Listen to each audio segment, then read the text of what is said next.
Olá, bem-vindo ao 6º episódio do LGPD na Prática, um podcast do Sistema Jornal do Comércio em parceria com a Privacy Academy Brasil, para tratar sobre a LGPD. Tudo bem, Marcílio? Tudo bom, Mari? Tudo bom. E nesse 6º episódio a gente vai falar de um assunto que interessa a todo mundo, a nós como titulares de dados e aos empresários, né? Que é sobre os programas de fidelidade, que é uma estratégia muito usada pelas empresas para fidelizar clientes, oferecendo vantagens como descontos, né? Muito comum isso aqui no Brasil, não só no Brasil, no mundo inteiro. Sim. Mas para que seja uma relação só de vantagens, né, Marcílio, a gente precisa também de muita transparência, Exato, que é exigida pela LGPD, né? A LGPD, ela não proíbe nem veta programas de fidelidade que não são ruins, são bons, quando feitos da forma certa, né? Nesse episódio a gente vai falar sobre isso, dando destaque aos programas das farmácias, porque já virou, é comum no país, todas as redes de farmácias oferecem programas de fidelidade e é bom a gente também estar atento a quais programas são esses, quais farmácias a gente deve optar, o que é que a farmácia, como ela deve proceder, né? Também no episódio de hoje tem a estreia de um quadro novo, que é na linha de frente da LGPD, que a gente vai trazer aqui depoimentos de pessoas que estão trabalhando na implantação da LGPD em empresas e vão falar um pouco sobre essa experiência e também tem um quadro E Agora, né, com mais uma dica aí de Marcílio para os empresários que estão trabalhando, focados na implantação da LGPD. Vamos lá, Marcílio? Vamos lá, Mari. Vamos lá. Vamos começar. Para a gente falar sobre programas de fidelidade, é bom a gente também identificar quais são os principais, que existem os programas individuais e os programas de coalizão. Queria que você falasse um pouco sobre isso. E em relação à captação de dados, tem alguma diferença entre esses programas? Mari, vê só. Dá para dividir basicamente entre esses dois tipos. O individualizado, né, é aquele programa que uma empresa só, né, ela cria um programa de fidelidade apenas para os clientes dela. Então, assim, vamos imaginar um restaurante que ele cria lá um programa de fidelização para a cada tantas refeições você vai receber uma refeição extra, né? E fica somente uma relação entre os titulares, os clientes e a empresa, né, o agente de tratamento. No caso dos de coalizão, a gente já tem uma diferença aí, que normalmente ele trabalha com plataforma e você tem um gestor onde você tem de um lado empresas que vão se afiliar aquilo dali para incrementar pontos a partir da utilização da fidelização, né? E do outro lado você tem empresas que vão, de alguma forma, oferecer algum desconto, alguma vantagem. Então você tem um sistema onde você tem, de um lado, empresas fazendo a parte da captação, do outro lado, empresas que estão oferecendo, né, vantagens, serviços, né, ou descontos para aqueles clientes. E a terceira perna dessa relação seria justamente a gente e os titulares de dados. Que a gente chama muito de clube de vantagens. Isso. Então.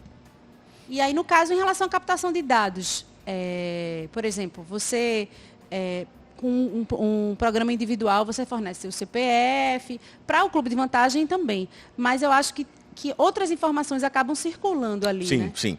O que acontece normalmente? Esses programas de fidelidade, a ideia, basicamente, deles do lado da gente, enquanto titular, enquanto consumidor, tem uma vantagem, mas uma das grandes vantagens para o empresário é ele poder ter estatísticas de consumo, ele poder fazer rastreamento, né, dessas informações, para poder isso redirecionar, por exemplo, os investimentos dele, tanto, sei lá, na parte de publicidade, como também na parte de aquisição de determinados produtos. Quando você tem essa relação do individualizado, ela é mais simples, porque você só tem dois atores nessa história. Você tem, de um lado, a empresa, né, que ela está promovendo lá aquele programa, e do outro lado, os titulares. Então, essa relação ela fica muito mais simples, porque a empresa vai determinar quais são os dados, quais são as finalidades, vai expor, vai colocar isso, a gente vai falar um pouco mais para frente sobre como deve fazer isso, para os titulares, e fica somente entre eles dois. No caso dos programas de coalizão, a gente tem aí a tendência a ter uma coleta maior de dados, porque existe eventualmente a necessidade por parte de outras empresas que estão naquele programa também, de algum dado diferente daquele que normalmente eu daria somente para aquela primeira empresa que eu estou fazendo a compra, né? Isso gera outros desafios, porque além de eu ter ter que ter muito bem definido quais são esses dados, quais são as finalidades, qual a forma de coleta, quanto tempo vão ficar, a transação desses dados, a circulação, melhor dizendo, desses dados entre esses agentes, eles demandam, além de mais formalidade, a questão também de mais segurança. Então, assim, você tem um ecossistema muito mais complexo do que quando você tem somente com uma empresa, né, quando você faz no caso individualizado. Quem é o responsável por essa circulação de dados? Por exemplo, é a empresa que está oferecendo o clube de vantagens? No caso dessa primeira situação, onde a gente tem os planos de fidelidade individualizados, o que a gente tem normalmente é a seguinte situação. Tem, de um lado, os titulares de dados dos clientes, do outro lado, você tem um agente de tratamento, né, que nesse caso ele vai ser o controlador desses dados, porque ele está decidindo, ele tem um total controle sobre esses dados. Ele define quais são os dados, ele define como é que isso vai ser feito, define para quem eventualmente ele pode vir a repassar, enfim. Todo o controle dos dados está na mão dele. Quando a gente vai para o sistema de coalizão, aí a gente tem uma figura mista, porque você tem de um lado aquela plataforma como o grande controlador dos dados, só que, a depender da situação, as outras empresas elas também podem, se elas estão querendo alguns dados específicos, elas também vão se tornar controladoras daqueles dados especificamente, né? E elas também atuam como, que nesse caso a gente dá o nome disso, essa figura não está exatamente explícita na LGPD, mas a gente tem isso na Europa aqui de controlador conjunto, porque eles definem conjuntamente, né, a forma como eles vão atuar. Se a empresa, no caso, ela atuar único e exclusivamente com recebendo aqueles dados, de alguma forma sendo repassado pela plataforma, e ela não tem inferência nenhuma sobre aquilo ali, aí sim ela seria um operador. Mas eu acredito que quando a gente olha para um programa, como ele funciona normalmente, os interesses envolvidos, a necessidade de coletar dados que atendam a todos e que todos vão estar utilizando, eu acho que dá para caracterizar isso como controladores conjuntos. Marcílio, e sobre os programas de fidelidade oferecidos pelas farmácias, né? No início do episódio eu disse que a gente ia comentar mais aqui, porque é uma prática muito comum aqui no país. Você chega numa farmácia, a primeira coisa que lhe pedem quando você se aproxima do caixa é o CPF. Às vezes você vai comprar um shampoo e um sabonete. Mas assim, a gente sabe que além do nosso CPF, a farmácia também fica sabendo o que a gente está comprando em relação a remédios. Então são dados relacionados com a nossa saúde. Até há 2 anos atrás, o Ministério Público, 2018, o Ministério Público ele fez uma investigação sobre uma denúncia que acabou que eu nem sei em que terminou isso, não vi a repercussão depois na mídia, de que uma rede de farmácias estaria vendendo ou repassando dados para um plano de saúde sobre compras de medicamentos dos seus clientes. Isso é muito perigoso, né? Queria que você falasse um pouco sobre o cuidado que a gente deve ter para quando a gente decide optar a um programa de fidelidade desse oferecido para uma farmácia. O primeiro ponto aí que a gente tem que ver, Mari, tem que destacar o seguinte. A gente, como titular dos dados, precisa saber o seguinte. Existe, de fato, um programa de fidelidade, porque já houve caso, inclusive, de ação civil pública, salvo engano, foi em Minas, né? Onde foi identificado que sequer existia um programa de fidelidade. Ou seja, você chegava na farmácia, até existia um desconto, né? Isso não está se questionando, a questão não está aí, mas você não tinha sequer um programa definido. Então, assim, foi-se levantar essas informações e viu o seguinte, que não tinha programa definido, que não havia, e daí por conta disso, né, nenhuma transparência com relação a como esses dados eram coletados, como esses dados eram repassados, como eram armazenados, para quem eventualmente eles eram repassados. Porque, assim, existe vedação legal com relação, por exemplo, a repasse de dados sensíveis, dados pessoais sensíveis, aquele que a gente fala, por exemplo, de dados médicos, para terceiros com fins comerciais. Então, assim, em outras palavras, você não pode vender essa base de dados. E eu não sei se foi nesse caso especificamente, mas se tem notícias, se denuncia muito e se fala sobre a possibilidade desse histórico de vendas, né, da gente enquanto titular ser repassado, por exemplo, para um plano de saúde, né? Qual o risco que a gente tem nisso aí? Vamos lá, imagina o seguinte, imagina que você está comprando sempre um determinado remédio, porque foi identificado que você precisa, sei lá, controlar a sua pressão, certo? No momento que esses dados são repassados para um plano de saúde, que ele pode eventualmente fazer o seguinte, ele pode começar assim, na hora que vai fazer a renovação do teu plano de saúde, dizer que você tem uma doença uma condição pré-existente, ou de alguma forma vir a influenciar no valor do plano de saúde, porque está vendo que você já usa aquele remédio. Então, o grande problema está na falta de transparência. Então, assim, a gente como titular, o que a gente tem que exigir sempre na hora que você vai fornecer, primeiro, questionar se existe esse plano de fidelidade de fato, e daí você fazer as perguntas recorrentes que são, esses dados estão onde? Esses dados vão ficar durante quanto tempo? Porque isso é uma informação que quem está solicitando tem que entregar para você, tem que dar para você. Então, daí a grande importância do treinamento de quem está na ponta, e você tem que ter isso registrado também, você tem que ter isso no site, você tem que ter, isso ainda não está totalmente pacificado, mas é interessante que você tenha uma cópia escrita desse programa de fidelidade disponível no como caixa. o Código de Defesa do Consumidor lá, o programa de fidelidade e as regras desse programa também. Sim. Em relação aos empresários, né? Que agora eles têm que se preocupar também, a LGPD traz novas exigências. Então, os empresários de farmácia e de outras empresas que estão interessados em se adequar à LGPD, quais os cuidados que eles devem tomar na construção desse cadastro? Veja só, acho que uma coisa que a gente tem que estar... primeiro, pensar sempre assim. Quando eu olho para um plano de fidelidade, ali eu estou dizendo o seguinte, eu, titular de dados, eu quero dar aqui meus dados porque vai ser oferecida alguma vantagem. Então, normalmente, eu acho que na grande maioria dos casos, a base legal, a justificativa legal, onde você vai encontrar na LGPD para você tratar esses dados, seria o consentimento. Então, é importantíssimo que o empresário ele saiba que o ônus da prova do consentimento é dele. Falando de outro jeito, mas mais simples. A obrigação de mostrar que existe, sim, a minha vontade expressa, né, de modo inequívoco, ela existe por parte da empresa. Então, ela tem que ter um sistema que gerencie. No momento que eu digo que eu quero fazer parte, que aquilo ali fique registrado. Por quê? Num determinado momento, caso eu não queira mais participar daquele programa, a empresa ela deixa de ter o respaldo legal na LGPD, né, que está lá dentro das 10 bases legais, das 10 justificativas, uma delas é o consentimento. Na hora que eu estou retirando esse meu consentimento, ele não pode mais utilizar aqueles dados. Porque eu estou dizendo o seguinte, olha, eu não quero que use mais. Tá? Então, assim, você tem que facilitar a forma ou melhor, o consentimento, ele normalmente é facilitado, porque você quer obter de todo jeito, mas você tem que deixar ele de modo transparente, né? E você tem que procurar deixar de forma muito simplificada a minha possibilidade de desistir, ou seja, de revogar meu consentimento. Então, assim, aliada a todas as outras dicas que a gente tem dado, né, assim, no final do programa, com relação a como construir, né, uma política de privacidade, uma cultura de proteção de dados dentro da empresa, eu acho que uma coisa importantíssima que deve ser levantada é o seguinte, a existência desse programa de fidelidade, ela tem que estar pensando o tempo todo com viés da proteção de dados, ou seja, quanto menos dados eu coletar, melhor. Eu sei que existe um interesse muito grande em ter a quantidade maior possível de dados, né, de cada titular para você poder levantar essas informações e você conseguir gerar inteligência de modo mais assertivo.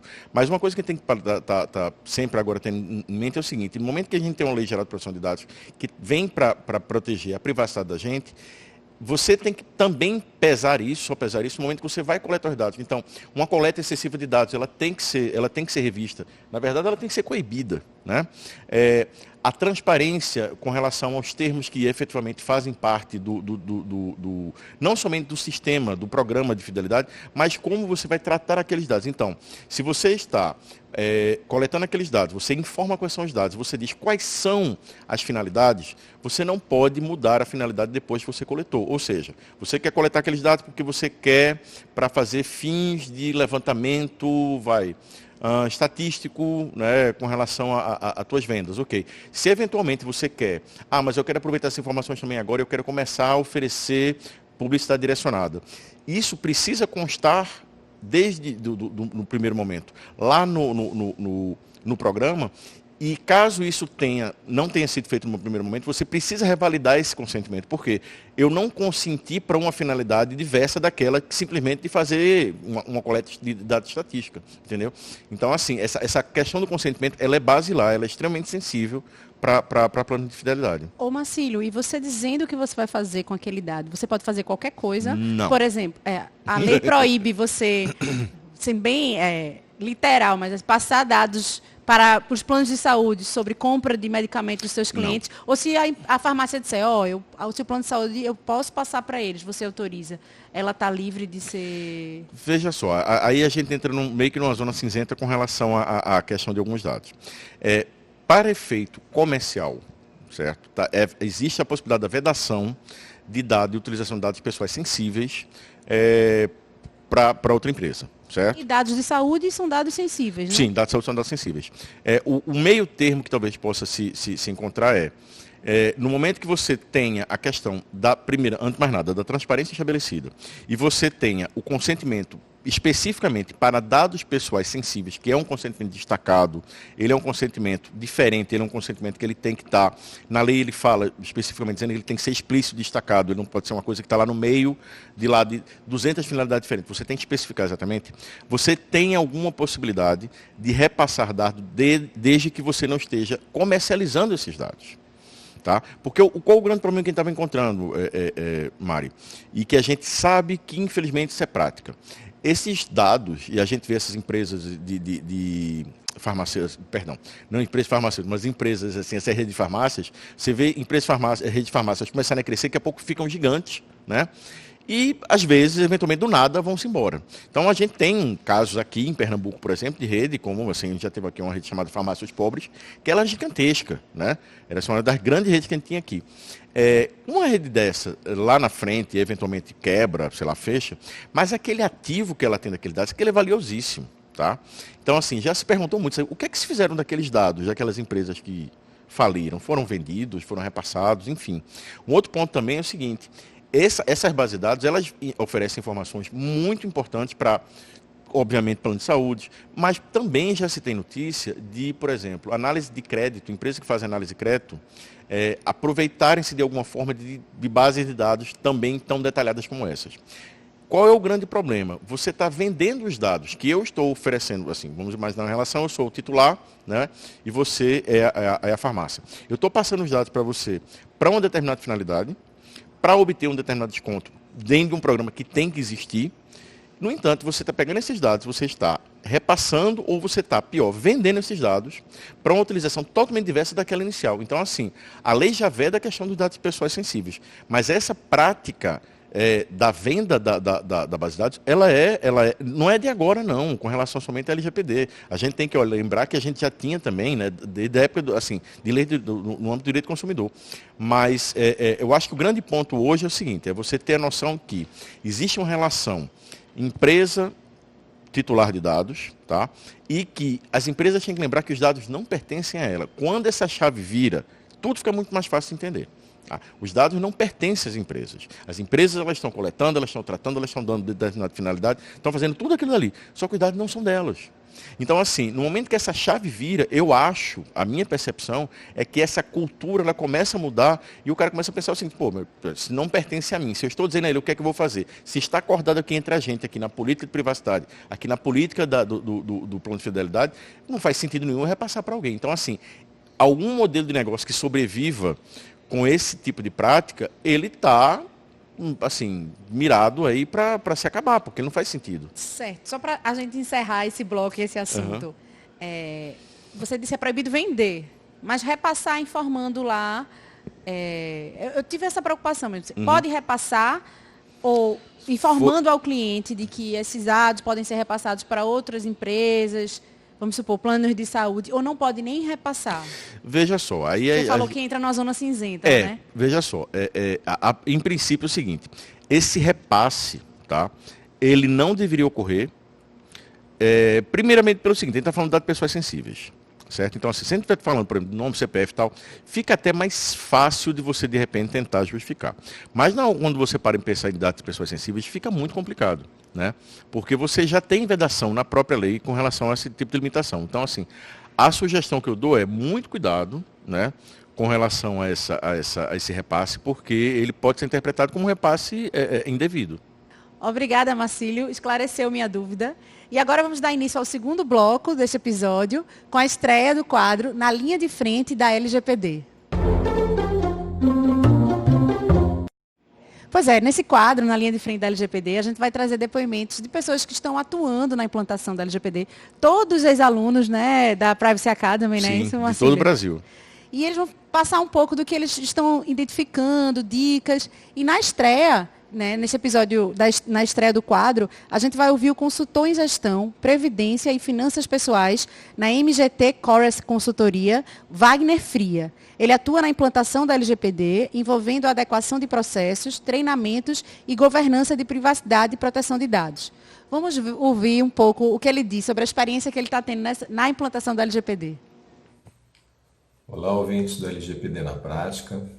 Uma das dificuldades que eu tenho enfrentado aí nesse dia a dia, nos processos de adequação das empresas, é com relação ao engajamento dos funcionários nesses trabalhos. Tá?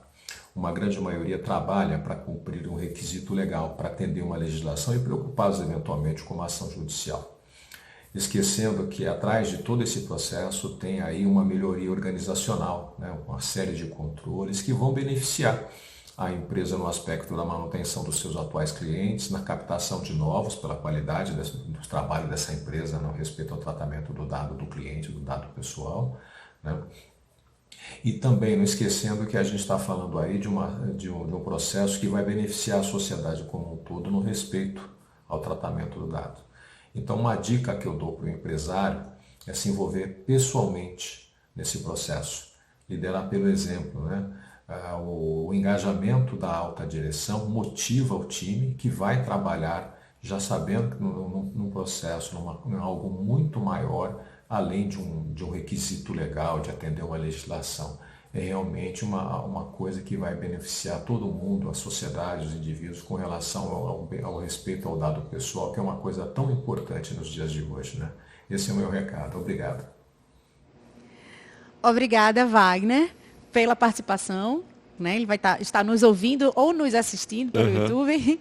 E aí eu vou aproveitar esse gancho, porque Marcílio já me adiantou, aqui antes da gente gravar o programa, um pouco sobre a quinta dica do quadro E Agora? E agora? Pois é, Marcílio, eu já chamei logo a vinheta do nosso E Agora, porque o que Wagner falou tem um pouco a ver com essa dica que você vai passar para os empresários, né? Sim, sim. Vê só, Maria, eu acho que uma coisa que o Wagner falou, o grande Wagner, né, falou, que é uma coisa que a gente já falou desde o primeiro momento, lá, acho que um dos primeiros episódios, essa questão do engajamento. E por que ela é importante? A gente já vinha falando desde o começo da necessidade da gente enxergar essa lei não apenas como um fardo, né? Como mais uma lei que tem que ser seguida pela empresa. A gente tem que olhar isso como, obviamente, oportunidade de negócio, mas independente de qualquer coisa, se você não trouxer essa realidade para lá para a ponta, para os seus colaboradores, você não vai fazer com que a coisa funcione. Por quê? Naquele roteiro que eu falo para você desde o começo, que são as dicas, né, o que eu ensino no meu, assim, em curso e o que eu faço em consultoria, com relação à parte de implementação, a gente chega na fase agora de fazer o mapeamento dos dados. E onde é que essas duas coisas dialogam? No que é que ela dialoga com isso que o Wagner falou? É fato que, para você fazer com que uma lei dessa entre em conformidade numa empresa, você precisa do envolvimento de todo mundo. Se você não tiver o compromisso e o exemplo da direção, isso fica muito complicado. E isso você vai sentir muito mais nesse momento quando a gente chega agora. Por quê? Para você poder saber onde estão esses dados, você precisa levantar todos os processos. Por que você precisa fazer isso? Porque as empresas, na realidade, hoje, infelizmente, elas não têm uma gestão, uma governança de dados, onde elas possam dizer, por exemplo, para um titular de dados, no momento que ele quer exercer um direito dele, quais são os dados que estão sendo coletados, para quem estão sendo repassados, onde estão sendo armazenados, por quanto tempo estão ficando. Então, assim, esse momento agora é um momento crítico onde você vai, literalmente, fazer o mapa da mina. Né? É quase absurdo imaginar que a empresa não saiba, mas o que a gente vê na prática é que não sabe. Tá? Então você precisa fazer o quê? Você precisa levantar todos os seus processos de negócio e identificar em cada um deles se tem dados pessoais ou não. Isso aí é uma coisa que você vai ter que em algum momento visitar isso aí. Tá? Num segundo momento, a minha recomendação até porque a lei já entrou em vigor, a gente não tem mais aquele tempo que a gente tinha, né, para poder se organizar, então assim, a coisa agora está correndo. A minha sugestão é você identificar dentro daqueles processos quais são os processos mais críticos, ou seja, quais são os processos que teriam mais exposição caso tivesse algum problema com aqueles dados. Tá? Quais dariam mais exposição? Então, você faz uma análise de risco e você vai chegar a essa conclusão. Ok. isso daí não exime você de levantar todos os outros processos que tem dados pessoais. O ponto não é esse. O ponto é somente por onde você vai começar. Quais os que você deve dar prioridade. Então, vamos imaginar que você identificou lá 3, 4 processos. E o que é que você precisa fazer? Você precisa levantar, desde o momento da coleta até o momento que aquele dado é descartado ou ele é repassado para alguma outra empresa, né, ou alguma outra área. Você tem que acompanhar todo o processo e ver. Ele é coletado aqui na recepção, depois ele é repassado para a secretária, que vai lá e digita isso aqui, coloca no sistema. Esse sistema aqui está abrigado na nuvem, a nuvem é tal, está em tal país. E assim, você levantar todo o caminho do dado. Então você pega um processo e você vai levantar agora o caminho físico que o dado estaria fazendo, indo lá da portaria até subir para a nuvem, depois ir para outra empresa. Para você poder ter a possibilidade de dizer o seguinte, eu consigo levantar todo o caminho do dado, o ciclo de vida do dado dentro da minha empresa. E por que, voltando àquele ponto lá que o Wagner levantou, por que é importante esse engajamento? Porque esse levantamento ele se dá normalmente com ferramenta, você vai ter alguma ferramenta que você vai utilizar para poder, alguma ferramenta tecnológica para você poder levantar esses dados, porque dependendo do tamanho da empresa, são muitos dados e são muitas plataformas, são muitos sistemas para você poder levantar isso, mas você acaba não tendo como prescindir de fazer entrevistas, de você ir nos departamentos e você levantar em loco para saber. Então, na hora que você chega para conversar com o departamento, para levantar quais são os processos e quais são os dados que tem naquele processo e tal. Se você não tiver a pessoa do outro lado sabendo que aquilo ali é uma coisa extremamente importante para a empresa, ele não vai te ajudar do jeito que precisa.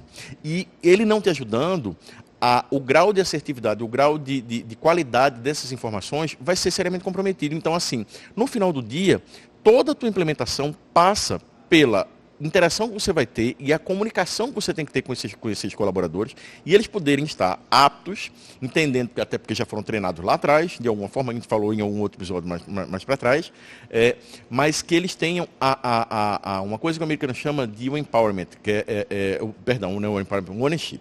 É o senso de propriedade, aquela coisa assim, eu sou funcionário, mas isso aqui faz parte da minha empresa, do meu negócio. Então, esse engajamento é importantíssimo. Então, resumidamente, você levantar, você mapear todos os processos, identificar dentro desses processos quais são os processos que têm dados pessoais, dentro desses daí você levantar quais são os que teriam maior exposição e aí você ter ou o auxílio de alguma plataforma que ajude você a levantar todo o ciclo de vida, desde a coleta até o descarte ou o repasse para outra empresa, e associado a entrevistas para você levantar isso daí. Sem isso, você não consegue seguir para frente para a implementação, porque esse mapeamento que você faz, ele é a base para tudo que você vai fazer daqui para frente. Todas as etapas que a gente vai fazer daqui para frente para fazer a implementação dependem necessariamente disso aí. Então, assim, a gente está falando de governança de dados. Sem isso, a gente não tem a lei minimamente em conformidade na empresa. Obrigada, Marcílio, pela dica, né? E como você disse aí, você já deu outras dicas nos outros episódios. Então é importante, se você está ouvindo pela primeira vez o LGPD na prática, o 6º episódio, é bom você ir lá para o primeiro. É muito importante e seguir essa ordem. Porque assim, é um roteiro de implementação, que é o roteiro que eu desenvolvi para a minha prática, né, enquanto consultor, que é a mesma que eu uso como base para o curso que eu dou de implementação. Então, assim, é uma forma de você já ter um contato de como é que você vai fazer, com prática mesmo, não somente dizendo, tem que fazer aquilo, não, com atitudes práticas, né? E só reforçando. A gente veio até agora, chegou nesse momento, que esse momento é o momento chave da implementação. Se a gente não tiver um mapeamento bem feito, a gente não vai ter uma conformidade bem feita nessa empresa com relação à lei. Olha aí, fica aí a dica. E se você tiver alguma dúvida, né, você que ainda não ouviu todos os episódios do 1º ao 6º, manda pra gente. O nosso e-mail é o lgpdnapratica@radiojornal.com.br. Chegamos ao fim de mais um episódio. Obrigada, Marcílio, mais uma vez. Até a próxima. Até. E você pode conferir o LGPD na Prática nos perfis do YouTube, da Rádio Jornal e da TV JC. E pode ouvir também no site da Rádio Jornal, no app da Rádio Jornal e nos principais aplicativos de podcast. Até a próxima, pessoal. Até a próxima.